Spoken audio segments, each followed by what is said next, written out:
Healthnovo presents Sushruta, our health awareness channel. What are the instructions after surgical extraction or maybe normal extraction? I'll first tell you about normal extraction. If the wisdom tooth, normal, straight, removed, the only thing is that hole, that socket, what we say extracted tooth area is open. So food particles might go in. So to take that precaution, that food particle doesn't stay there. If at all they go in the socket, there is a blood which will not allow it to stay there, it will come out. When we do surgical extraction, we close the gums with the suture. And the one question which always patient asks us is, how many sutures? It's not the number of sutures. Is that closure is very important. When you close completely, nothing will go inside and there won't be post-operative inflammation or infection. So the first instruction immediately after extraction is, we put a gauze piece and tell you to give pressure. And when you give pressure, due to pressure, the bleeding stops. And the clot formation takes place. That is what we want. We make you wait for half an hour, 45 minutes. If there is no bleeding, then we tell you to go. When you are waiting, we allow you to apply ice so that you won't get swelling. Or sometimes ice also helps in stopping the bleeding. So that ice application has to be continued every hour or 2 hours for 5-10 minutes so that the swelling is little less. Then what to eat? Till the injection effect is there, don't bite, because that numbness, you won't understand the cheek has come between or tongue has come between, and you will just cut the tongue or cut the cheek. After that, when you go home, as I told you not to bite, but you can take chilled cold drinks, milkshakes, etc., so that you get some strength, and that cold fermentation from inside will not allow blood to come out again. As the time passes, after half a day or so, couple of hours, you can have soft diet on the other side.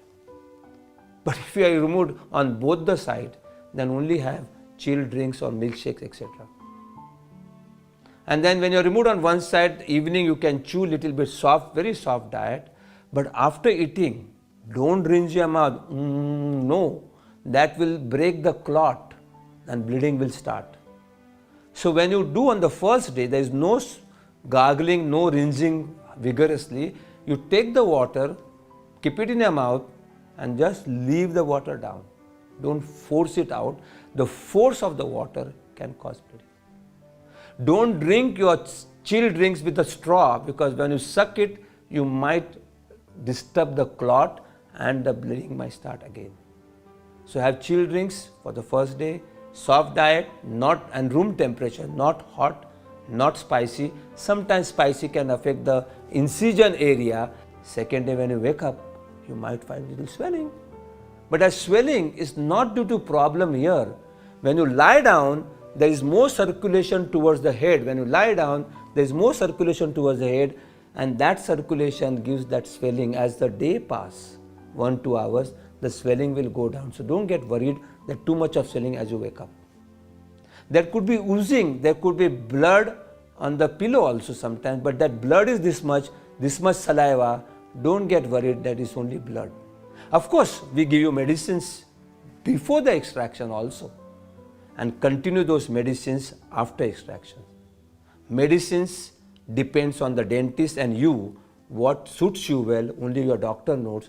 So they give you medicine as a painkiller for inflammation, that is for swelling, and for the infection, that should not happen, the infection in future. So these are the medicines they give. They give medicine.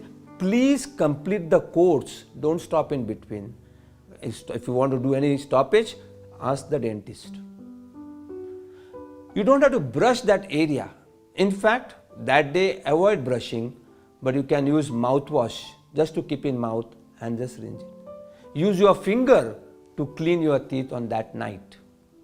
Next day, soft brush, not in the area of extraction, all over. After 2 days, you can brush everything, but see that your brush doesn't touch the sutures. We have seen patients, they come, doc, I can't open my mouth. What they have done is, with the scare that, if I open my mouth, my sutures will open.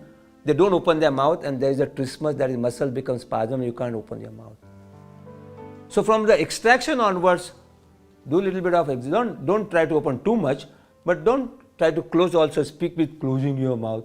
Just speak normally, open your mouth, and when you do gargle next day, when you do warm water gargling, slowly, slowly, and then spit out. And when the warm water is there, and when you spit out, that time you try to open your mouth, because there is a hot fermentation from inside. The saline water should contain salt, but if you have blood pressure, instead of salt you can take mouthwash. But that will clean and inflammation will go down. And the rinsing has to be done throughout the day, every couple of hours, so that you keep that area clean. There is one complication which people face is called as a dry socket. What is dry socket? Is there is no blood inside. And there is no blood inside, the blood helps us in healing. And if there is no blood inside, the socket is dry and you get some pain. We have got solution for that also. So these are the few complications and precautions one has to take, and post-operative instructions.